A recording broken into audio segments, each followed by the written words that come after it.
Yeah, hello. So, welcome to the second module of our lecture on legal drafting. So, today's module, I'll just share my screen to show you that what is the today's module, so that you guys already know that what we are going to do. So, this is the module for today. That is all set to go for drafting. And what we would be discussing under this is first, what are the word features? Microsoft Word features. Basically, we would be understanding that what are the features which are required to be learned for legal drafting while using the Microsoft Word. Or it can also apply to the Google documents or any other software which you may use. But you need to learn. I am sure that you must be knowing that what are the features and how to do these things, like the page layout, how to maintain the font that is Times New Roman, or how to maintain the font size of 12. I know that you must be knowing this, but still you must also know that what are the legal requirements, what are the requirements of a legal draft which are to be maintained. So that is why we would be just reiterating it. And within 5 minutes, I'll just tell you that what are the requirements of a legal draft in as far as the formatting and everything is concerned. We'll also do a short workshop on this, that how the legal draft has to be formatted in a proper way. So we'll just try to format this particular section which I have just copied. The second section that we would be trying to discuss, the second section we would be trying to discuss is judgment reading. And I'll be just discussing that why do you need to understand what is the judgment reading, and how is it relevant to legal drafting, and what are the issues as far as the judgment reading is concerned, and how do you exactly read the judgments very fast and very efficiently without missing out on any details, and and ultimately the mastering your skills of legal and judgment writing and judgment reading basically. Then finally, we would be discussing upon the precursors of legal drafting and what are they. Basically, if you just start for legal and just you are starting to draft a document, then what are the things which you have to keep in mind, and how do you make sure that you are just set to go. So this is the basic framework on which we would be discussing and talking today. So, okay, internet connection. So let's start. Firstly, we would be talking about the word features. What are the word features which are required for legal drafting? So there's just simple 4-5 requirements which is clearly mentioned out here. That is page layout. Firstly, you should understand that by default any page which comes or is created on the Microsoft Word or any other document format, and that is already in A4 size, and we cannot, and basically since the legal size of the document is legal and not A4, that is why we have to convert it to legal, as I've written here, that you have to convert it to legal. How do you do that? So right now the format is A4. Okay. So how do you convert it to legal? You can just scroll down to page layout. Under this page layout option, just go for size. Under this size option, you can change the size to any other size. Like I said, that right now it is in A4 format. You just need to change it to legal, and that is this. If you change it to legal, the document would be permissible and basically following the norms of the code drafting. So you'll be just changing it to legal. As you see that the moment we change it to legal, the size of the paper or the document has changed. So that is the first requirement you need to do, and how do you do that? I just showed. Second thing is a font, and that is Times New Roman. By default, the font that any Word format, any Word software takes is, I think, Calibri, and Calibri 10. Right here, we can see this is Calibri format. See, this is Calibri. So by default, the font size, the font that is mentioned is Calibri, but we need to change it to Times New Roman, and that is this. And you already know how to change it. You write Times New Roman, you'll find Times New Roman, and just change that particular document. Like you do this, select all. You will just select all the text which you need to change. Then you go for searching Times New Roman. Once you find Times New Roman, you click on it, and then the document would be converted to Times New Roman font. That is done. Now the third requirement is, this is a general requirement because in district courts the requirement is generally font size 12.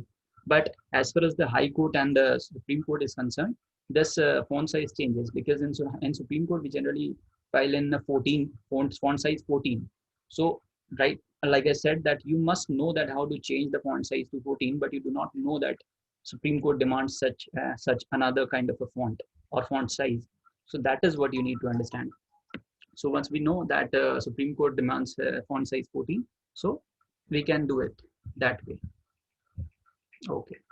Now, after font size, we have another general consideration, and that is line spacing. What is line spacing and how do we do that? So currently the line spacing, I think, is 1.5. So what is 1.5? Basically the two lines, that is the font size and line spacing, you can see. These are the two lines, and the space between this is line spacing.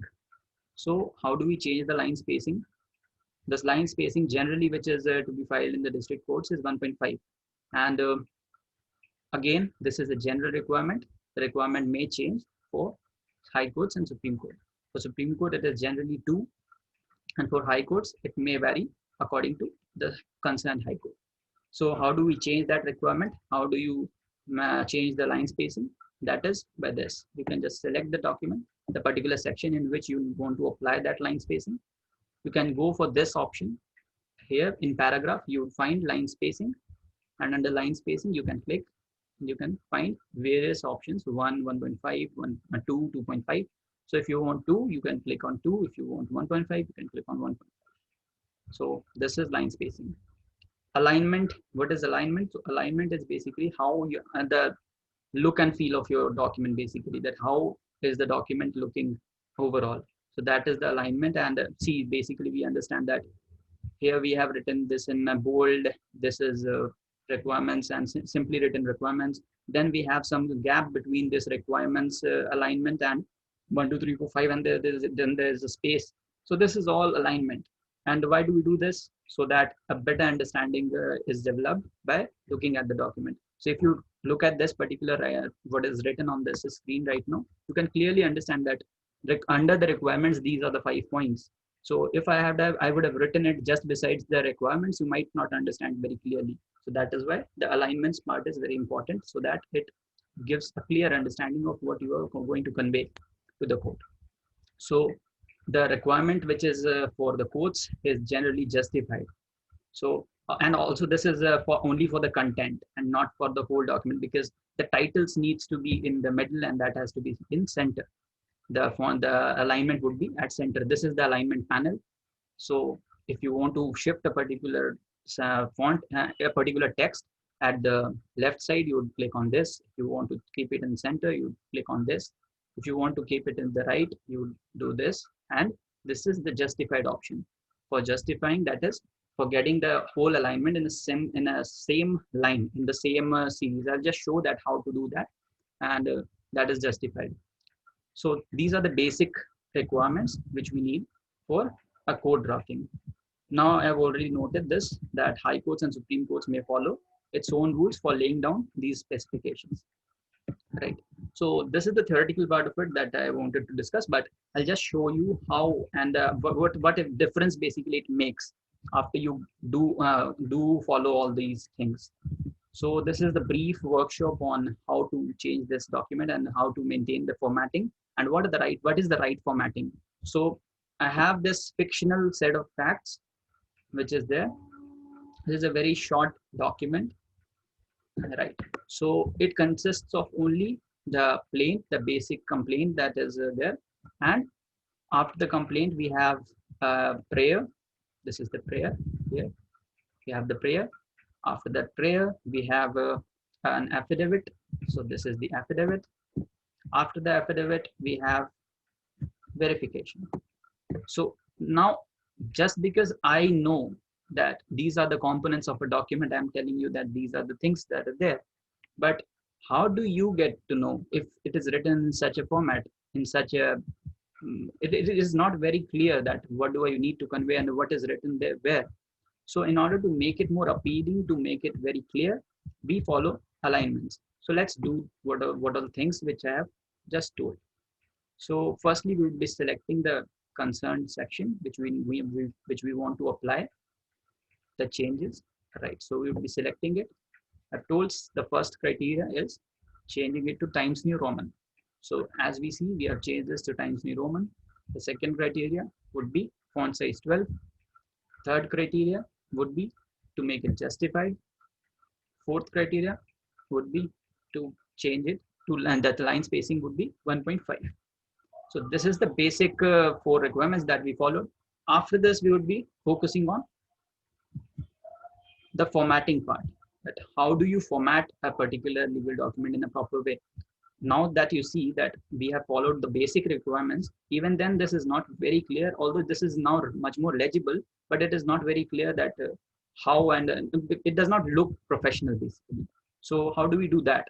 So for that, this is what you need to understand, that this is the title of a document. So the title has to be in the center, right? So you'd be putting it in the center. For putting more up, for making it more appealing, we would be doing a bold. So once we apply bold to it, it would be in bold. So this is the title of the document. After that, we also mentioned the case number. So this would also aptly come in the center. So it would also come in center, right?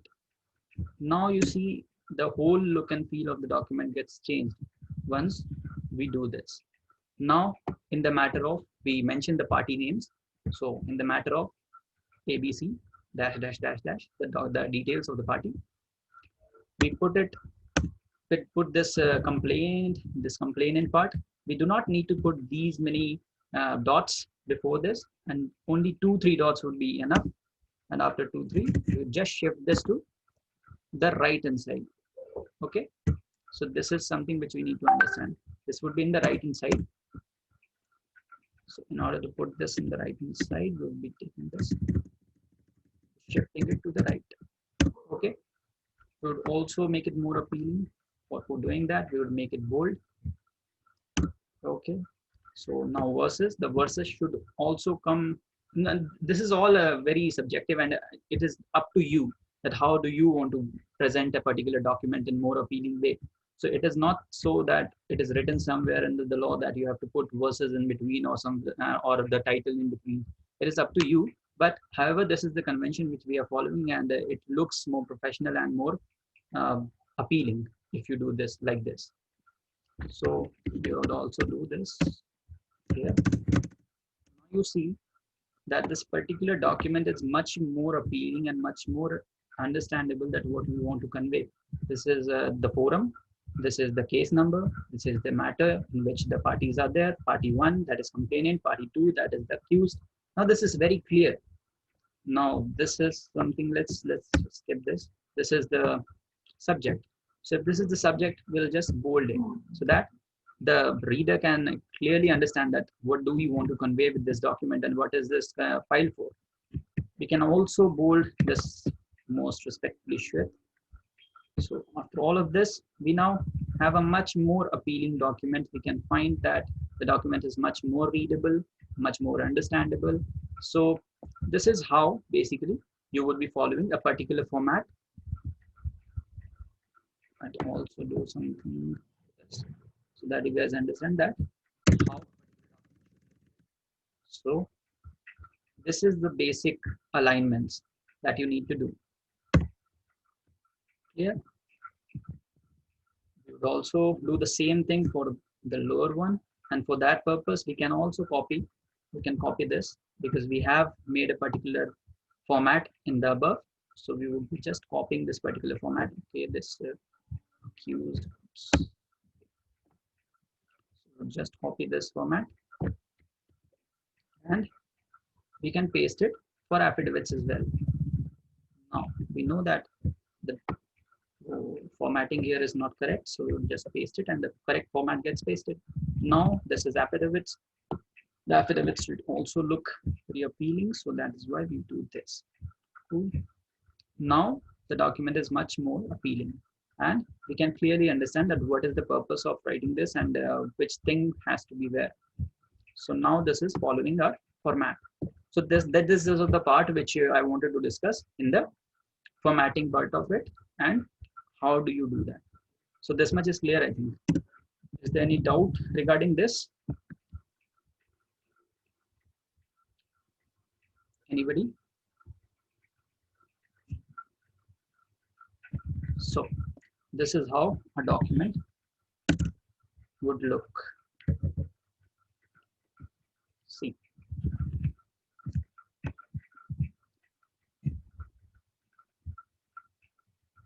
clear?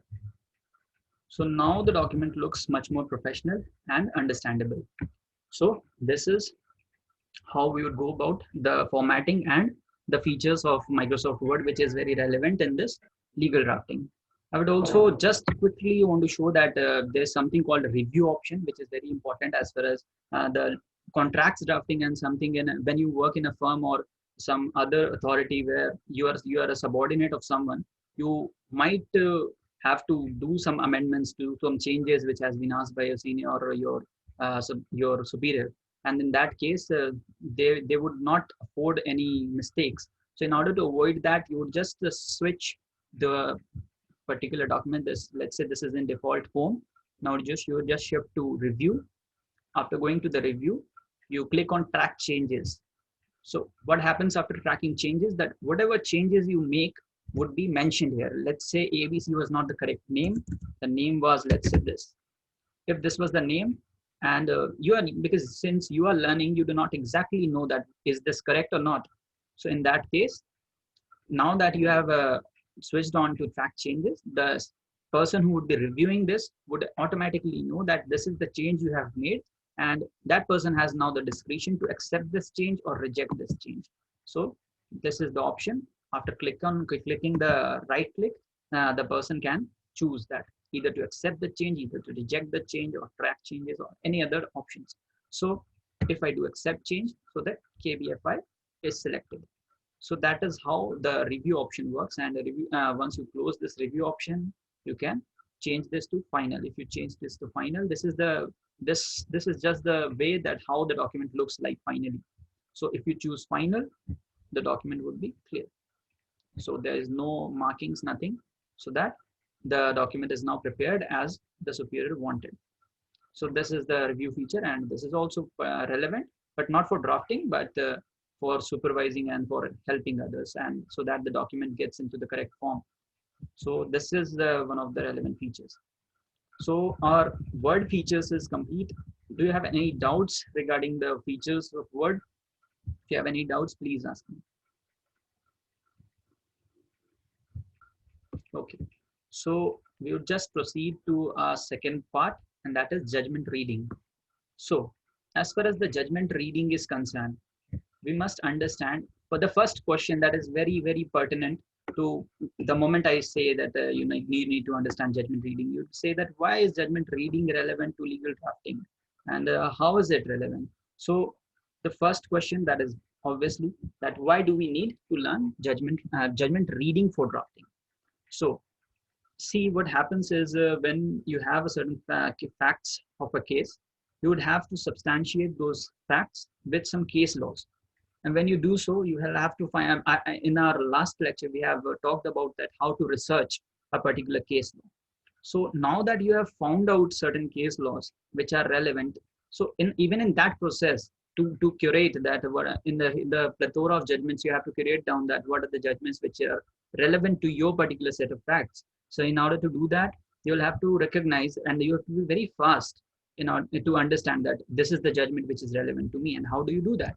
So that is one question that is relevant to drafting. If you want to pick that particular case, select that particular case for substantiating your facts, you must know that this case is relevant to me. And how do you do that in matter of few hours or let's say minutes? So that is something which is of huge concern. So that is why the judgment reading and efficient judgment reading is very important for drafting. So the judgment forms the basis of your drafting, the legal backing of your drafting. So that's why the judgment reading also aids that drafting part. And what is the issue? And now that you have understand that yes, drafting is important, might be. So if the drafting is important and if we are going to learn about drafting, then what are the issues? Why can't we do the just why can't we just deploy our hours and days in reading the judgments? And what is the problem?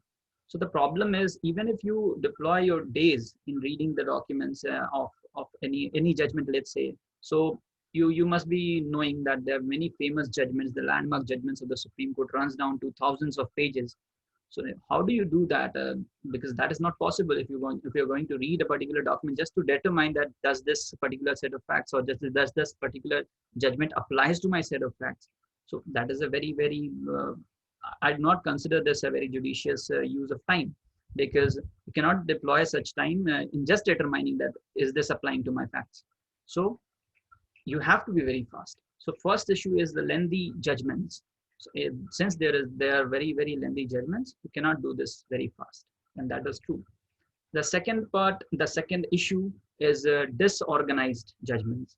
So what is disorganized judgments? So what happens is it is in cases of lengthy judgments, it is often seen that the judges are inclined to mention some kind of contents. So they do make some table of contents, and they mention that I'm going to discuss the introduction, then there is some analysis, then there is something else, then there's something else. So they maintain a table of contents, and that helps us. But in the mid-size judgments, that is that the judgment which is running down to 100, 200, 300, 400 pages, so or even lesser than that, if the judgment goes to 50, 60, 70 words, 70 pages, we do not find a table of contents in those cases. So that is one part. The second part of disorganization is we do not find a very harmonious structure. Not every judge writes the similar way. Not every judge goes to the introduction first. Not every judge goes to the questions that has to be decided first. The judge may pick up anything at any point of time in the writing of the judgment. So that is one of the problems. Since we do not have a harmonized structure, and we obviously we cannot expect all the judges sitting in all parts in such diversity to write a similar way of judgment. So that is not the case. So that is one of the problem for the readers for determining what is written in a particular judgment. So that is one reason. The third reason which we can come to is non-uniformity that I've already told. That is one part of disorganization, that there's so much non-uniformity. And so in Kerala High Court, the judges write in different way, and in Delhi High Court, the judges write in a different way. So how do you exactly know that which particular, you cannot memorize, you cannot understand all the states, in all the states, how do the judges write? So there must be some way out. So that's way out we would be discussing now. There's another problem, and that is lack of premium subscriptions, because we often are aided by subscriptions like SCC and Manupatra. If we are going to follow Manupatra or SCC, though such such costly subscriptions often affords us this possibility of reading down the case notes. And in case notes, we find that there are certain keywords which are mentioned, certain key phrases which are mentioned, and we can just read those phrases. These case notes run down to 40 or 50 words. And if we read 40, 50 words, that is very not much time consuming. That is very good. So, but the problem is not everybody has the subscriptions. So what do you do if you do not have subscription, but still you need to know that if the judgment applies to my set of facts? So that is one problem. Another problem is you might find in a case where there is a general kind of facts, you might find hundreds of judgments applying to your particular set of facts. In a preliminary search, you may find, if you have put in a keyword in your search, then you might find hundreds of judgments on a particular line of argument or a particular using that particular keyword. So it is very tough to go through so many judgments. So these are the certain issues which we encounter while reading the judgments, while making out that does this judgment apply to my set of facts. So, like I've already told that, how do you, what is the way out? So the way out would be, there are many strategies which we developed, which we can use to determine that to determine very effectively that this particular case applies to me. So we would be just discussing, there are 4-5 strategies. I'll be discussing all the strategies and very briefly. So first, the first strategy, and I would again need to share my screen for this. Okay, share, right. So now, firstly, I'd be talking about the paid subscriptions, that is Manupatra or SCC. So in case of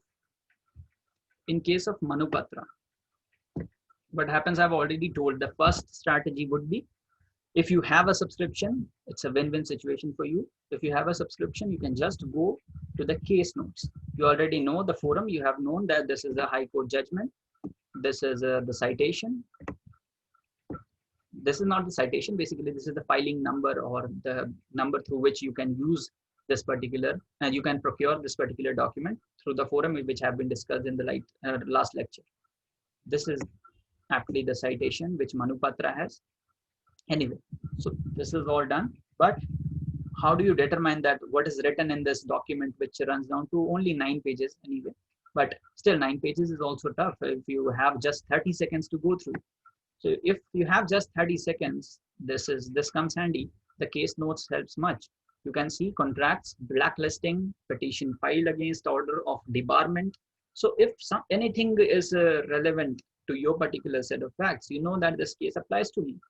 So you will just pick this case and try to further, you will just keep it and narrow down your search. Basically, you will just keep it in your list of judgments which you might consider for citing in your particular case.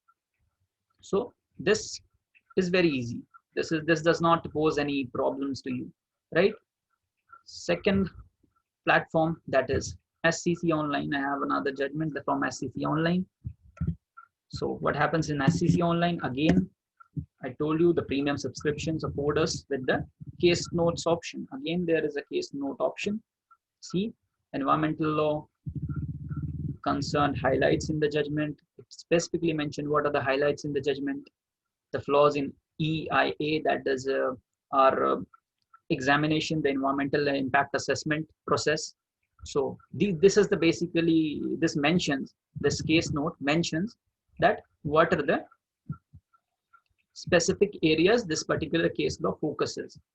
Now, since this judgment is 56 pages long, it has 2-3 pages of case notes as well.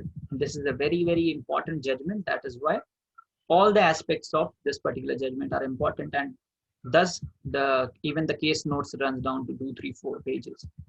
So, but still the task is very much easier now, because we have the case notes. We can just read the case notes very quickly, and we can understand that yes, this case applies to me, to my particular set of facts. So now this is very clear. This is very easy for us to make out from SCC or Manupatra.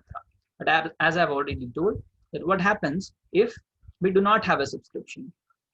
In that case, I've already told in the last lecture, and that is how do we procure the judgments from the particular forum, or how do we, for our own consideration, we go for Indian Qanun. So if we go for Indian Qanun, these are the 2 judgments which I have procured from Indian Qanun. These are Indian Qanun judgments. So what is the another strategy? I have also written all the strategies here. I'll be sharing this particular document with you, so that you have a glance of all the bullet points which are required to be understood. So we have done the case notes strategy. Case note strategy is over. We would be discussing the keyword search strategy here. We would also be discussing the summary search. We would also be discussing the skim through. We would also be discussing the question answer strategy. So the second strategy would be the keyword search strategy. What is keyword search strategy? Let's say that in this particular document, that is, this judgment is from Supreme Court of India. We want to understand, since there is no case notes, obviously, because such luxury is not provided under free databases. So the luxury of case note is not provided. So that is why we will have to take that pain of understanding that what is written in this document. And as you know, that this document is for 68 pages. This 68 pages is much if you want to read it in just, if you want to just understand or have a glance at what is written in this. So what do we do? Firstly, we can do a keyword search. If you know, because you have already found out this particular judgment has come to you only after you have searched for a keyword in that particular database. So when you were in let's say Indian Kanun, so you searched for some keyword and then this particular document has come up to you, and that is why you have downloaded it. So even before downloading it, we can do a keyword search.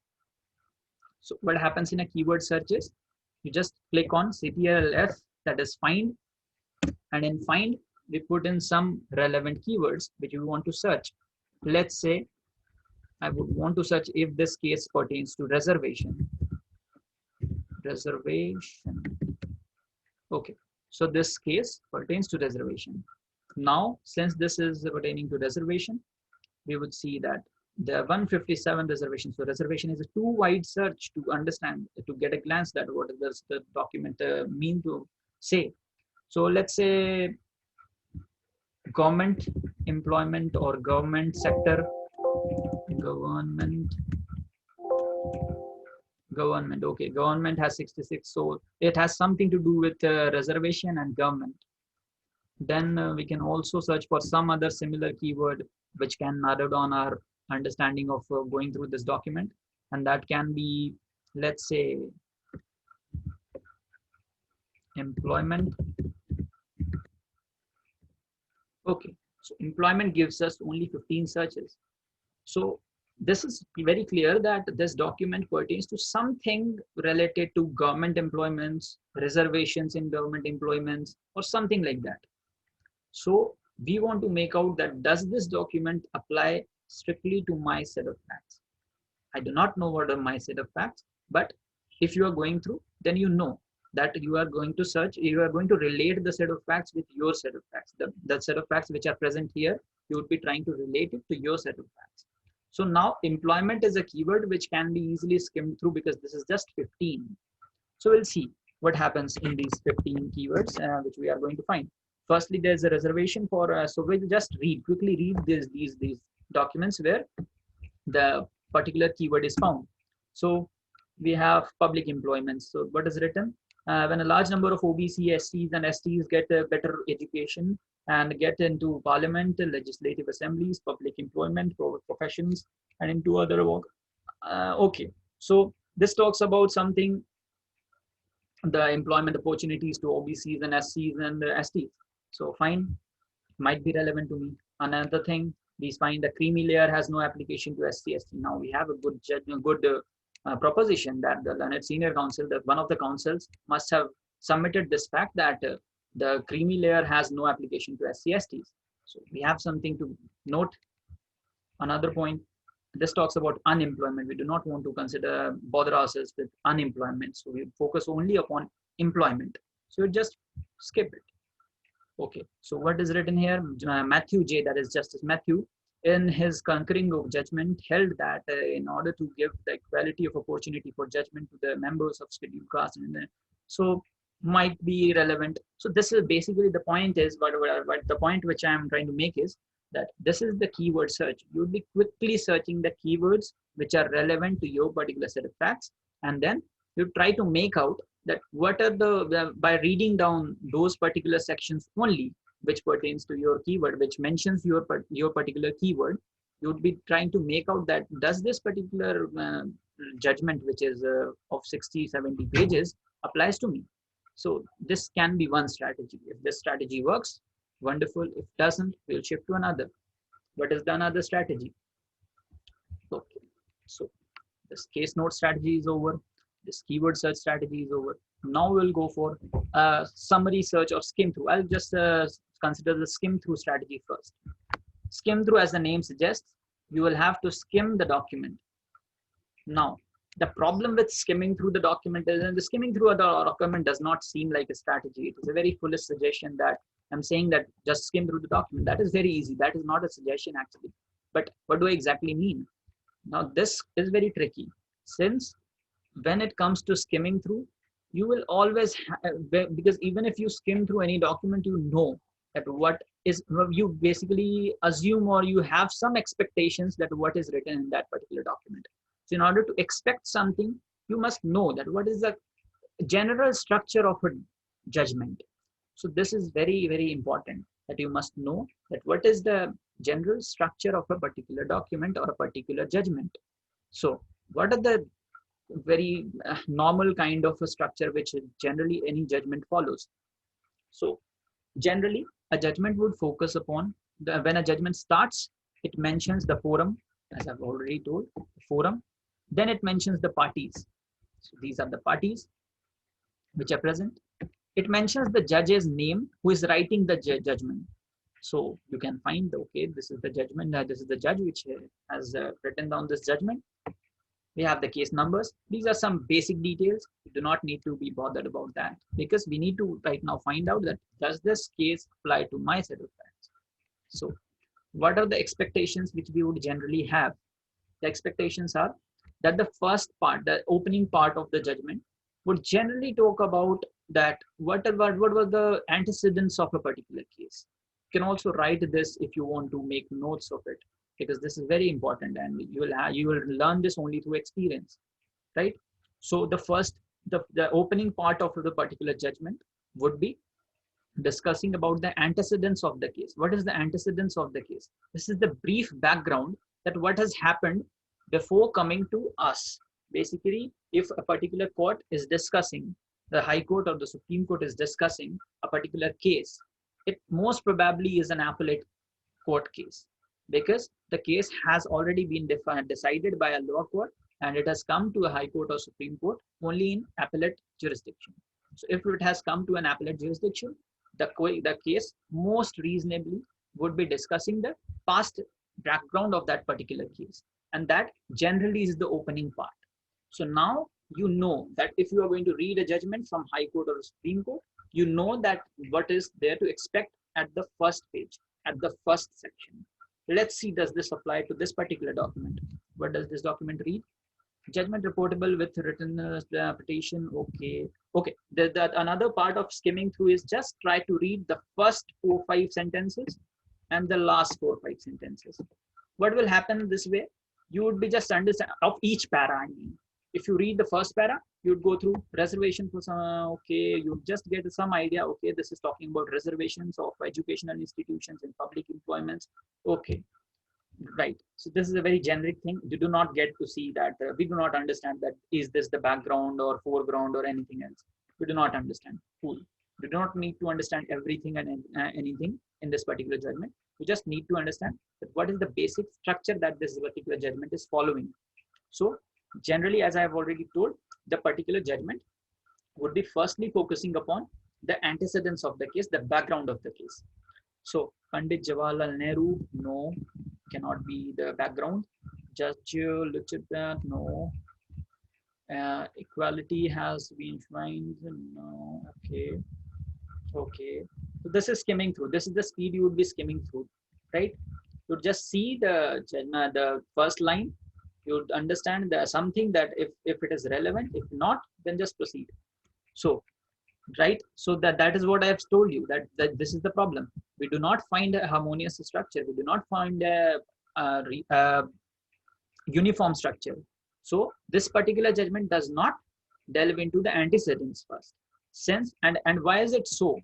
This is something you come up with experience, because this is a writ petition, and generally a writ petition is an original jurisdiction. Since and now this, if you would have had some experience, you must know that if it is a writ petition, it would not generally be an appellate court jurisdiction, and it would be an original jurisdiction. So if it is an original jurisdiction, this case has been filed in the first instance. So there's no question of discussing the antecedents or backgrounds of the case, right? But otherwise, if had it not been the writ petition or a PIL or anything of that sort, if had it not been a constitutional remedy, it would have discussed some kind of background. Let's see the other judgment, if it is from right. So this is from Allahabad High Court. This is also a writ, but writ civil number. Okay, this is also a writ. Okay, let's see that what happens. The petitioner in all the writ petitions. Okay, so this is discussing about the background of the case. that the petitioner and all the writ companion writ petitions are sons of the kins. Okay, the appointment of the fair price. Okay, the petitioner is the respective writ petitioner. So gives out some background of the case, that how is this case coming up to us, how is this case, how has this case come to this particular court before Justice Ajay Bhanot. So that is how you need to focus upon a particular judgment. If you are seeing a judgment, you will have to understand what is the structure it follows. That then only you can skim through. Then only you will understand that where exactly you need to look upon. So that is very clear. The first part generally would be discussed. If it is an appellate judgment, then it would be focusing upon the antecedents, the background of the case in the first instance. Then after the background is settled, after the background is clearly mentioned, what happens after that? After that, you would find the judge would often focus upon the questions which have come to that particular court for deciding.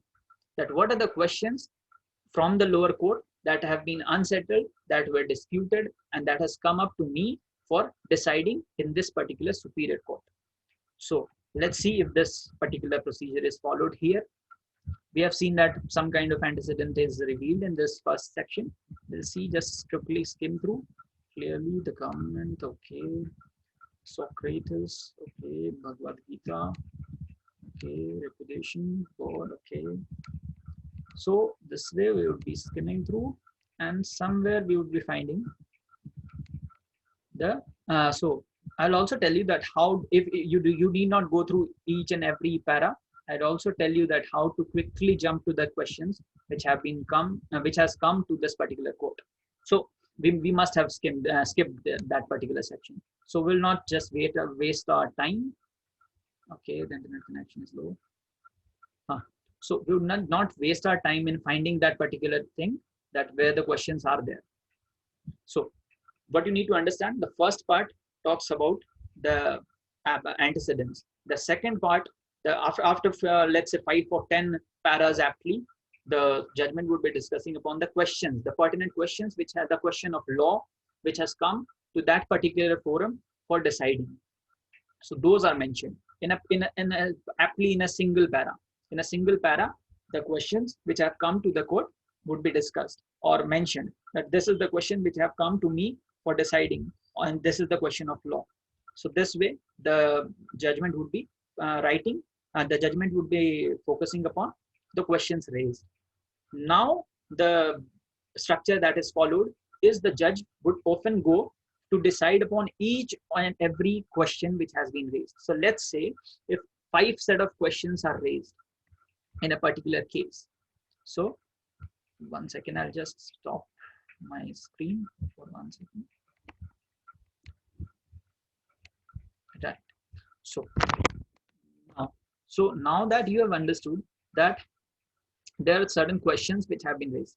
Now, if certain questions have come up to the court generally what does is it would take each and every question. Let's say question 1. So court would now delve into the question 1 and talk about question 1. That what are the questions, which what are the position of law in regarding that particular question. So let's say the question number 1 that has come to the court, let's say the High Court of Delhi, to be decided from a lower court is this, that can reservation be provided to let's say queer, let's say, yeah, right. So let's say some people who are belonging to queer community, do they have a right to reservation? So this is the question of law which has come to the High Court, let's say. So now the judge would aptly go into the law, that the precedents which are there regarding that particular question of law. Now, each and every case that has been decided, or it is upon the judge to decide the value of the judgment that the judgment provides. It depends on that how many cases the judge wants to discuss. But generally, there are certain precedents which are discussed, and it is weighed upon that particular set of question that has come up to that court. So court basically weighs the precedents with the question that has come up to it. So it weighs that does this precedent apply to the present facts? If yes, then it is decided that way. If not, the judge often differs from a particular precedent. The judge may find that even if the precedent was something else, but this particular set of facts demands some judicial activism, and I will go further and provide a new set of precedent. So that way, each and every issue, each and every question is discussed. So that is what we find here as well. I'll again share. Right. So that is what we find here. See, we have seen there are certain things discussed. Cool. After this, we'll see there comes certain case laws right here. So we see the person's right to reputation has held to be protected by the Constitution when the Honorable Supreme Court in this and this reported at ITNA cited and embraced the international legal authority in approval. So the court delves into a particular another case, discusses the facts of another case in which some another judge has talked according to that particular question that has come to it. So this is the way each and every question would be discussed in light of the precedents which have already been settled by itself or by some superior court. So that is the procedure, that is the structure which every judgment generally follows. What after all the questions have been discussed this way. I've already told that if there are 5 questions of law that has come to the court will delve into each and every question. Now that each and every question has been dealt with, what now?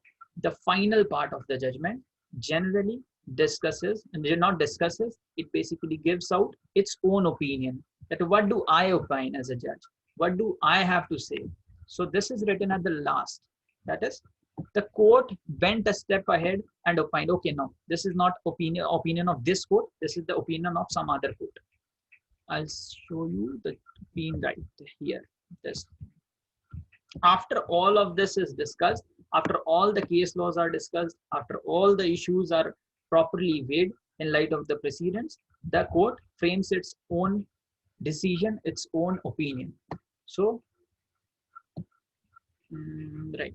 So a writ of mandamus is issued commanding the state government, principal secretary, government of Uttar Pradesh to execute the following directions.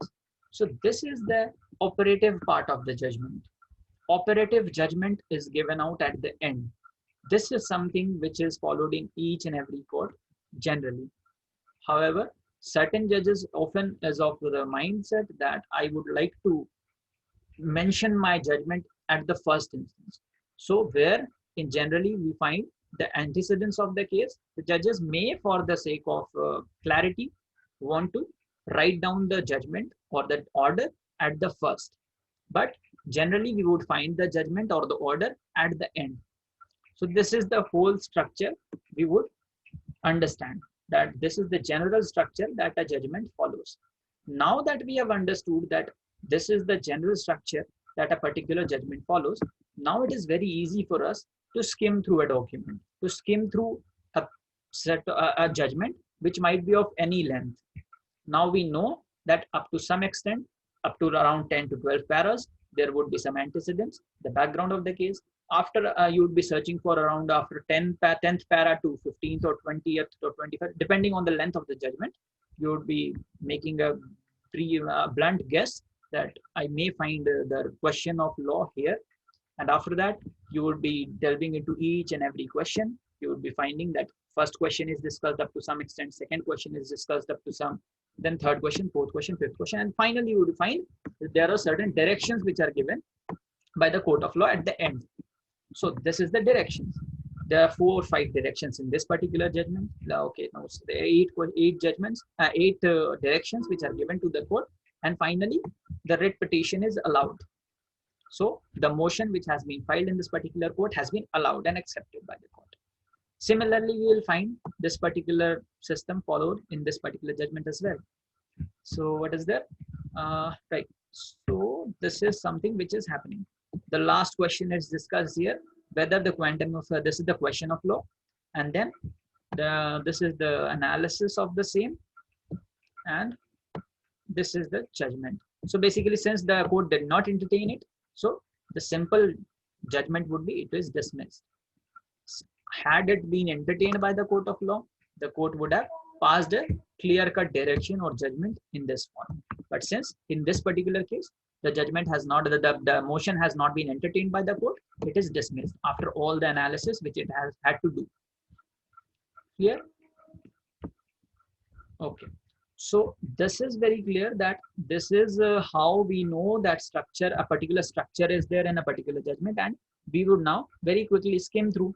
It would be very easy for us now to skim through this particular judgment or any judgment which comes to us. So this is the skimming through. The final strategy, and that is the very potent strategy which I consider, is the question answer strategy, and that is very unique. So what happens in a question answer strategy is you simply click on CTRL-F, that is find. Now you find in this particular judgment question, simply question. Simply write question. Now this is a keyword. Question is a keyword. You would find it each and every judgment, because I've already told that in every judgment there are certain questions which have been posed to the court to decide, and the question, that question is answered by the court. So thus this strategy is known as question answer strategy. Now what we do is we find the question. What are the questions which has come up to this court? We would simply jump to only those questions, right? We do not have anything to do with the antecedents of the case, where it has been decided, how it has been decided, what has the lower court has done. So that is all irrelevant to us. What is relevant to us is what are the questions which had come up in this particular case, and how did the court answer that question. Only these are the two questions which are to be determined for making out that does this particular judgment apply to my set of facts. So this is the very potent strategy which we make out. So we see there are only 27 keywords which find questions in it. Okay, so we would see the common question of law raised. So we get to directly on point, and that is the first question. We have clearly made out that what is the first question. The common question of law raised in writ dash, there's the title is that the challenge laid out in clause 10 of Common Act, the something decreased fair price shop dealer, the precondition for appointment. So now we know that this is the question. This is the first question probably in this particular case. Let's skim to some other keyword. So upon the assumption, the question which we have to consider, again we got another question. The question, okay, now you will also have to understand that what is the difference between the last question keyword we found and this question keyword. Now what is the difference? The last question, I'll again jump to the last one. The last question is at 4th para, and it starts directly in the main body of the question of this case. So since it is in the main body of the question of this judgment, it is you can be very sure that this is exactly the question which has come to this court. However, the question keyword we found in the other case, that is in 35th para, the question we found is here.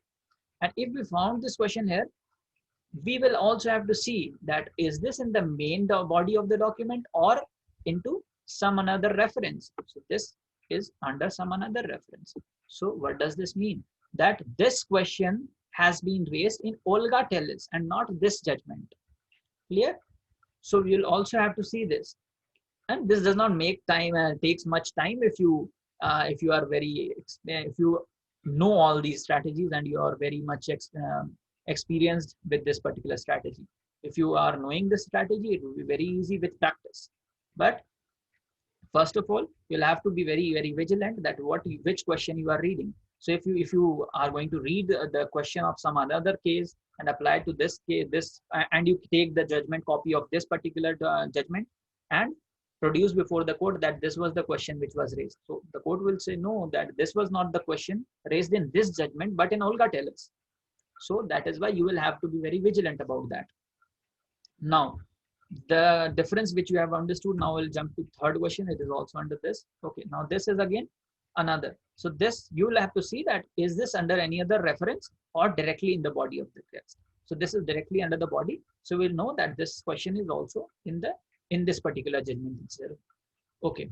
So objectively, so we'll just a person whose reputation is an issue or is called into question. This question is not the question of law which has come to the court. This is a general word question. So we'll skip. When a person's reputation is under attack or called in question, again, not of any use. Shastras is not question before us. Okay, not the question before us. So we know that something is not in the question before us, before this particular court. The question for consideration of courts is whether, so now again, this is the question for consideration. But is this in the same judgment or some another reference? We'll just see, right? So this is in some another reference. So you'll just have to see that if this particular question has come up in this judgment or some another judgment. So we know now that this particular question that we have found out right now is in reference to this question, this judgment, that is Rajkali versus Ram Ratan, and not the judgment which we are reading, and that is some Purnanand versus State of UP. Okay, so we'll just skip another question. Okay, this is also under some another reference. So as of now, we have just found only one or two questions which are there to be decided in this particular judgment. We'll quickly go through all the judgments. We'll only see the questions which have been raised and which are pertinent to us. The duty of the court is to confine itself to the question of legality. Okay, the judicial review. So the judicial review, the concept of judicial review is discussed here. So by doing all of this, you get to know that does the particular judgment apply to my set of facts. So this is how basically you would be skimming through, you would be searching for keywords, you would be searching for case notes if you have a premium subscription. If not, then you would be going through this question answer strategy. You would be finding the questions, and in the due course of searching the keyword of questions, you would also find the questions and the answers of that questions. And where to find exactly the answers, I've already told the last para. The last para generally covers that what the court has to give out in the conclusion and the judgment in the order. So that is how the judgment has to be read. And if you follow these strategies in a very religious and very customary way, then I'm very sure that you'd be making out much use of your time, and in a very efficient way, you would be reading down the judgments of any length in very, very less time. So the last part of our deliberation today is, so now that you have mastered the skill, okay, now there is one more strategy, and that is summary search. The summary search is a simple strategy. It simply concerns that if you have find this particular judgment, let's say any judgment, then you would simply go to the Google, and going to the Google, you would search that particular case summary. So if there is, let's say, Navteej Singh Johar versus Union of India, you find a 1,000 pages judgment. Generally, such judgments have a strategy and have a summary. So you would simply Google the summary, and you will make out that is this case relevant to my set of facts. So that is a very easy strategy, and that is summary strategy. Okay. Now we would quickly jump to the last section of our deliberation today, and that is precursors of legal drafting. Okay. So what is precursors of legal drafting? Precursors of legal drafting basically means that you will have to know that what to do before starting to draft. Now, what are the things which you need to take care of? Firstly, collect and consolidate your relevant research. What does this mean? Collecting and consolidating your relevant research. What does this mean?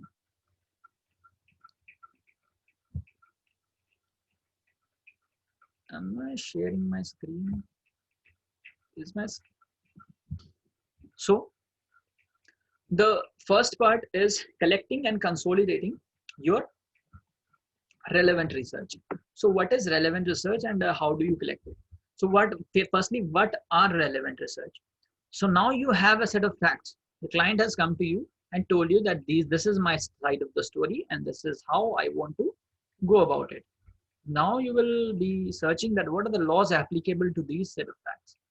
Let's say this is the very I'm just assuming certain facts, and let's say this fact is your neighbor is partying at the night. Your neighbor is busy in party at the, let's say, VRs 1 or 2 a.m. at night, and you are very much annoyed. You are not able to sleep because of it, right? And now you just want to call cops, or you just wanted to file a case because this is a very common occurrence in your locality, and you are just fed up with this guy, and you just want to go to the court and file a case against him for noise pollution or whatsoever. So you just consulted an advocate, and that advocate happens to be you, and that particular client comes to you and says that see, these are the set of facts which are coming to bother me, and what do I do, where do I go, I just want to file a case, and please help me. So what do you do as an advocate? Firstly, you would see that what are the case laws applicable to this fact. Now I've already told that these are VRs. These are the hours which are expected for people to sleep, for people to have a peaceful night. But this man, this neighbor is disturbing the nights of my client. So what do I do? What are the laws which are applicable to my client, to these facts? So I'll just big sense I'm a qualified advocate, so I'm bound to know that what are the basic laws which are applicable. So the basic law would be, I'm just if I do a blunt guess, it should be bothering.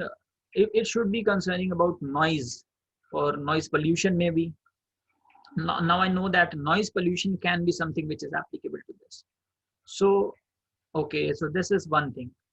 Okay, I know that something might come in the noise pollution rules which have been passed in some year. I might not exactly know at that time of client counseling that what is the year, and I do not need to tell the year to the client. I just need to tell him that yes, sir, I know of some provisions which are there which is relevant in this particular set of facts, and I might help you. So okay, give me some time, and I'll see that what are the things which are to be done before filing your case.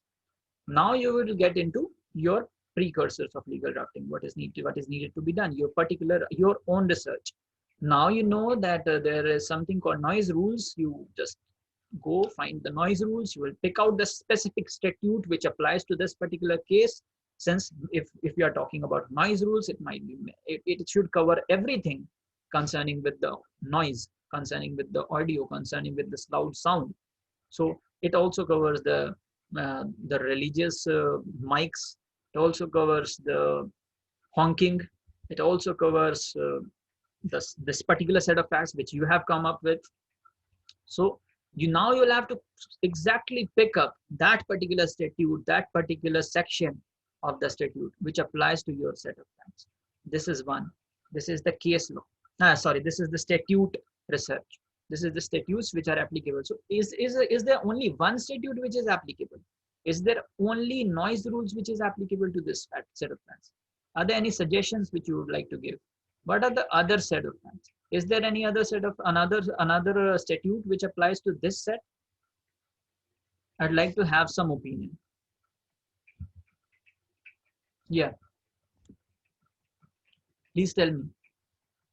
Is there any other statute you can come up with if you have any idea, if you have a blunt guess that, yeah, this statute might apply to this particular set of facts? Please tell me. Anybody?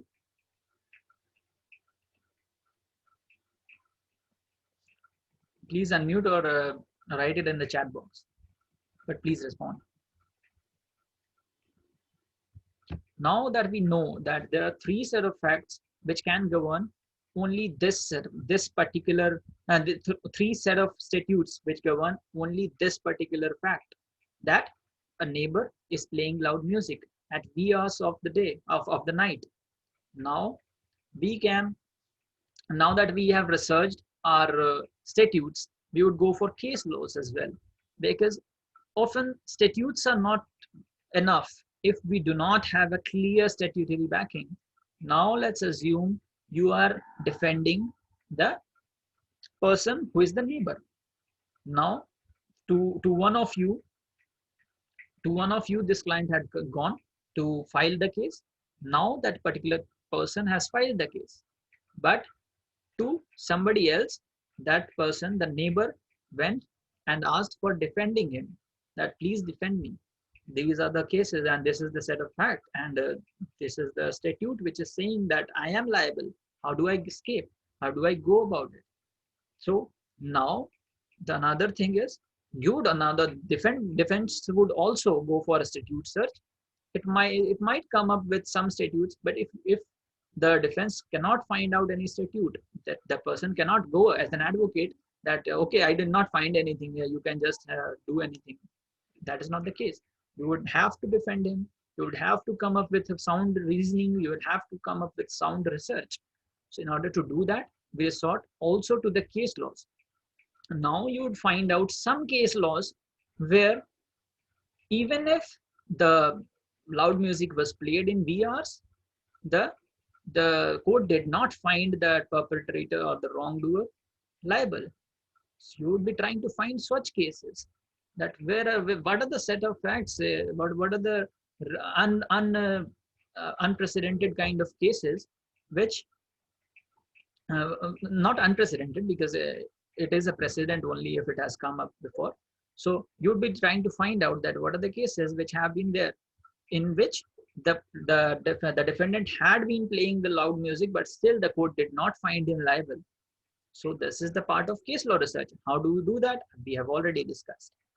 Third part is, after we have gone through the case law, case law research and the statute law research, now we would go for some secondary material if we want to. A good researcher, a good lawyer, somebody who is very well prepared. And if you want to be very well prepared with your facts, with your drafting, with your everything must be perfect, then you would also rely to some third material, that is the secondary area of materials. And what are the secondary materials?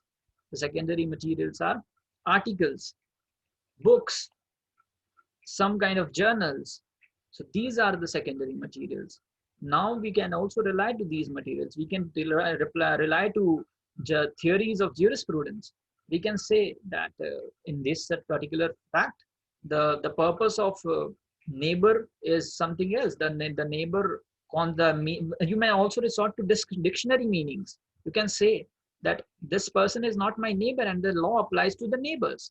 This person does not fall under the neighbor's definition, the definition which has been provided in the dictionary, Oxford Dictionary, or let's say Merriam-Webster Dictionary. The definition which has been provided in these dictionaries, these renowned dictionaries, about the neighbor, does not apply to me, and thus I'm not the neighbor, and I'm not falling under this category, and my neighbors are not complaining about this. Why is this person has to do? Understood? So this may be a point of reasoning, this may be a point of research.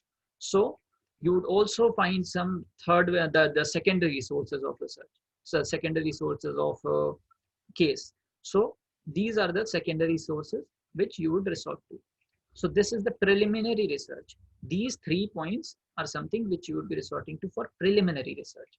After your preliminary research is done, now you are also advised, you are also always recommended to collect certain materials, collect certain things, collect certain documents, audio recordings, photographs, to substantiate your facts that yes, whatever I'm saying in the plaint, whatever I'm saying in the complaint is true, and it has some basis, and the court might not see it just talking.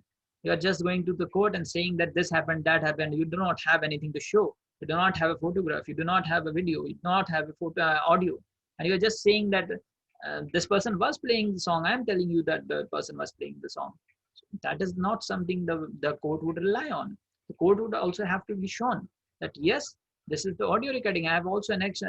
While you are writing the plaint or writing the complaint, you would be writing it that yes, this particular person is in a habit of playing this loud music, and this is the recording of around 1 month ago, This is the recording I have recorded in 15 days prior to this filing of this case. And this is the last incident which has happened, and that is 2 days ago.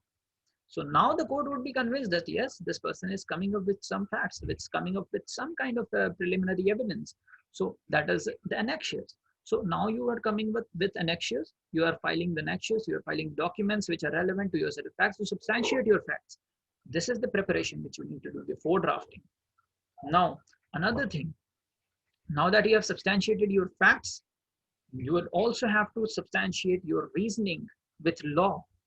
That if you are saying that I'm not falling under the definition of neighbor, you will also have to show some cases, some backing, some legal proposition that says that if you are residing, let's say 10 houses apart from the complainant, then you are not a neighbor.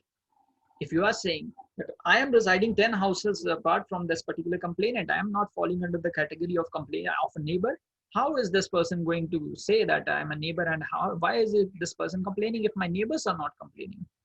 Okay. In that case, you'll have to show that what are the cases. And if you are saying now this fact and the case cannot be detached, you cannot just write in this case it was held so, right? Then you come up with your facts. That, and see, you'll understand it better this way.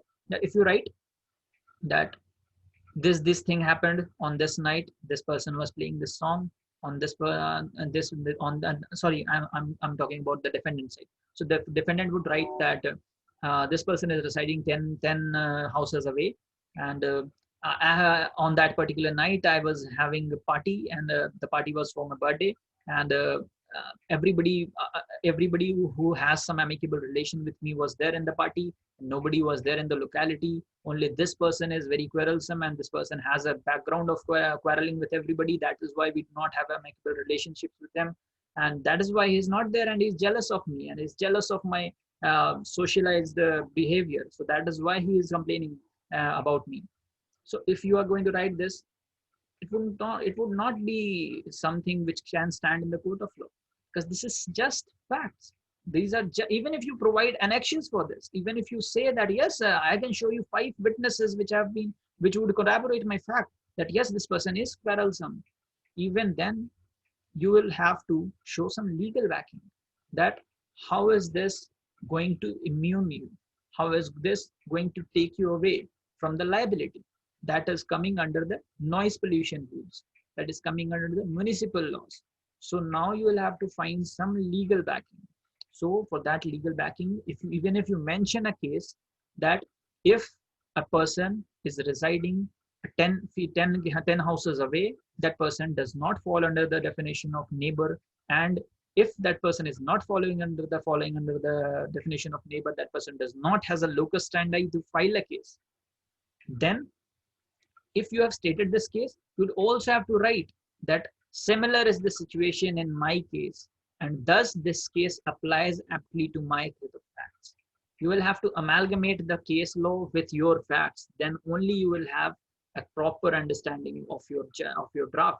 Then only your draft will make out an influential argument that yes, this person has some standing, this person has some knowledge, this person has some claims which cannot be refuted very easily.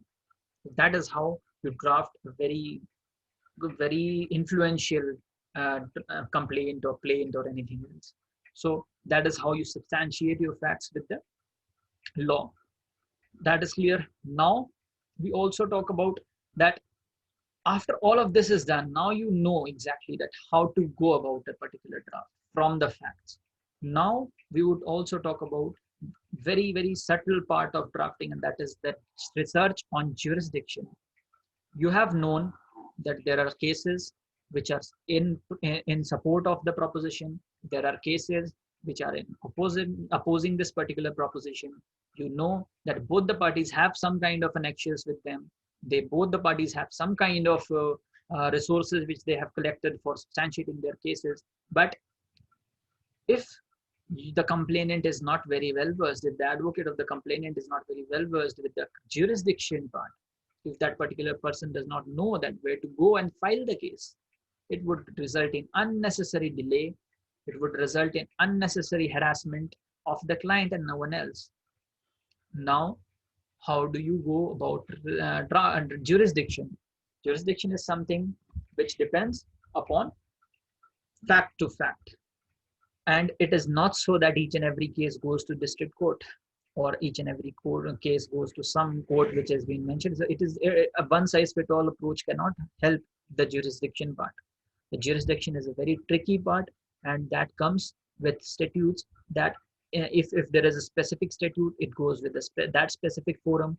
If it is a civil law not falling under any special statute, then it would go to the general courts, that is the lowest civil court, the court of first instance. If it is a criminal court, it would go for a judicial magistrate. So these are the hierarchies. You will have to understand the hierarchies. You will also have to understand the pecuniary jurisdictions. There are monetary limits as well. Even if your case should have been filed before before the district court, but your matter was of such a high stake, let's say 50 crores. If your matter was of such a high stake, you cannot go to the district court, because the district court is bound by limitation that is of pecuniary limits, and the district court does not has the power to listen the matters which are beyond a particular pecuniary limit, and then you will have to approach the high court directly. So these are certain subtle facts which determine the jurisdiction.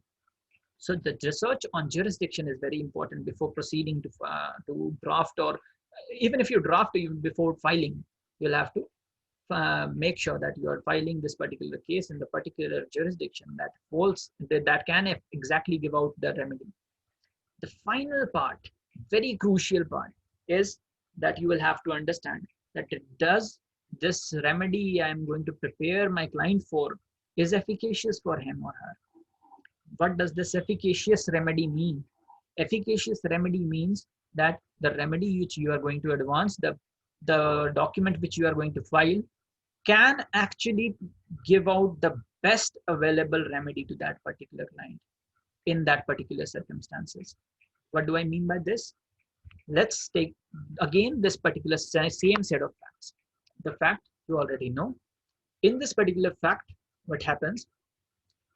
The client might come up and say that, yes, I know that you are suggesting me that we can go for noise pollution rules, and that person can under the noise pollution rules, I can claim around let's say 25,000 from that particular person for playing this loud music and destroying my nights.